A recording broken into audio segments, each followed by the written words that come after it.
Mentally, it was incredibly difficult, but I'm glad I was able to keep my emotions under control.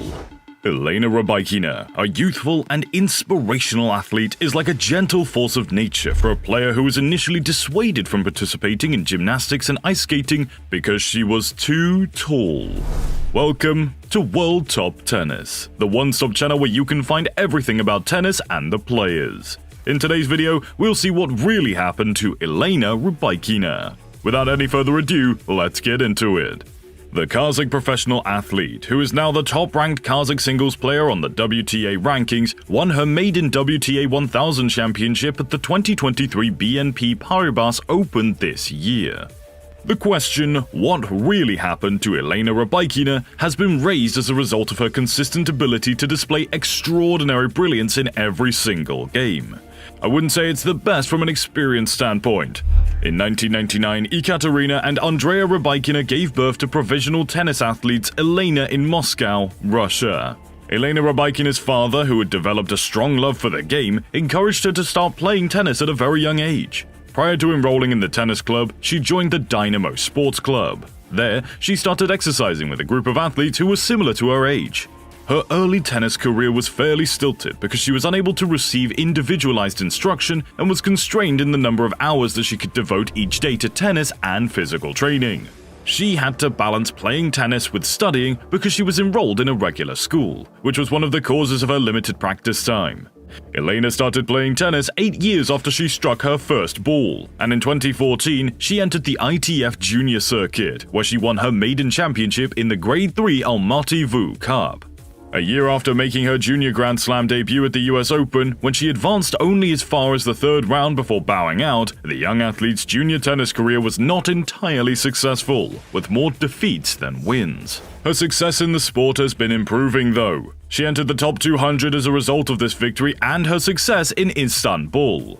Elena received a financial support offer from the Kazakhstan Tennis Federation 2 months later, with a stipulation that she changed her nationality, marking the first time in her career.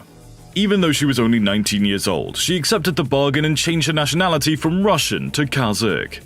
Even though it was a difficult choice, it was made because the young athlete lacked the funding necessary to compete in the tennis on a worldwide stage and because the Russian Tennis Federation didn't offer any help.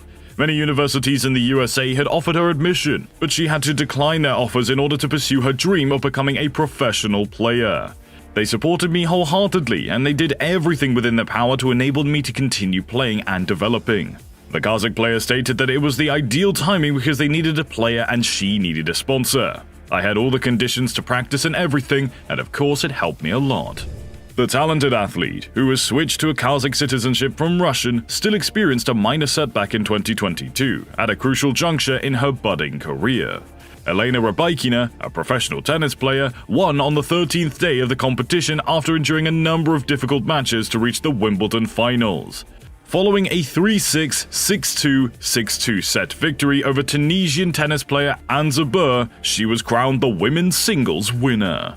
The gifted player, however, was deprived of 2,000 points since the WTA disqualified Russian and Ukrainian players from the Grand Slam tournament, which was the reason for the tournament points suspension.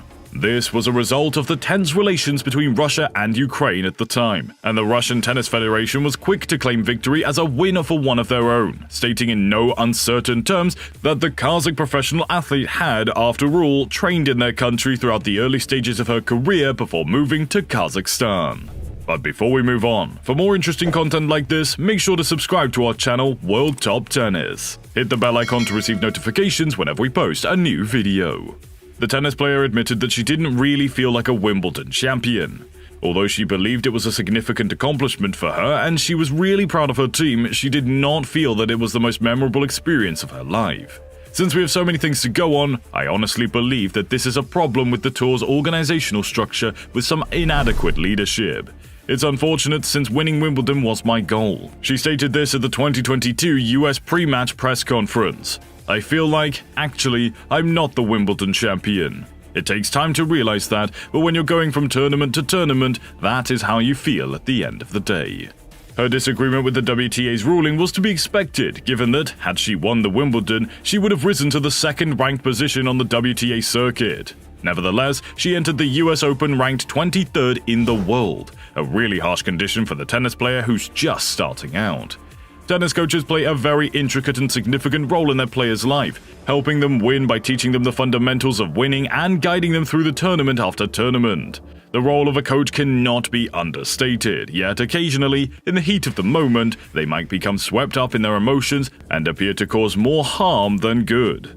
Elena's coach received a lot of backlash earlier this year at the Australian Open semi-finals for allegedly using words and actions with his client that some felt were too forceful and more detrimental to the player's mental health. During her matches against Victoria Azarenka in the semi-finals and Aryna Sabalenka in the finals, her coach, Stefano Vukov, was observed correcting his players' errors. Despite defeating Sabalenka in a 6-4, 3-6, 6-4 sets for some, including British tennis player and pundit Laura Robson, the talented player and athlete lost her final match despite winning her semi-final.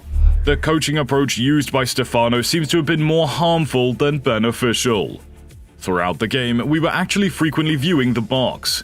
I'm not sure how she handles the coach because he comes off as so unfavorable, she remarked.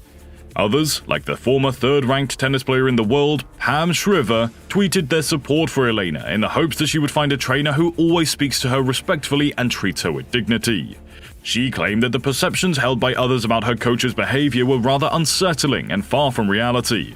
From the moment she decided to become a professional, Elena Rybakina's career has been a rollercoaster ride, with victories like her victory over tennis great Serena Williams and the Roland Garros in 2021, during which she didn't drop a single set, to match withdrawals due to injuries, like at the Dubai Open earlier this year. Elena's path to triumph in 2020 has been arduous yet steady due to a lower back ailment that she suffered. Prior to suffering a thigh injury that forced her to withdraw from 3 big tournaments, she started the year by showcasing her high-level playing skills by winning her second career championship in Hobart. The virus struck Doha, and everyone's world changed. More competitions. Stefanos Vukov, her coach, said, "You don't have to wait when you're going to be in perfect shape. You just need to keep working and keep improving." The aggressive playing style of the Kazakhstan tennis player reveals a lot about what goes on in the background. She has a potent serve that can deliver aces at 122 miles per hour, and as of 2020, she had accumulated 192 aces, making her the player with the most aces. 2 months after she eliminated the defending champion from the Australian Open in the 4th round match of the competition, it wasn't that shocking when she overcame world number 1 Iga Swiatek. It came down to a 6-2, 6-2 semi-final triumph at the Indiana Wells Open this year. And that was all for today. If you liked this video, then please give us a big thumbs up. Make sure to subscribe to the channel and hit the bell icon to receive notifications. Also, spend some time watching other videos on our channel. We'll see you next time. Bye bye.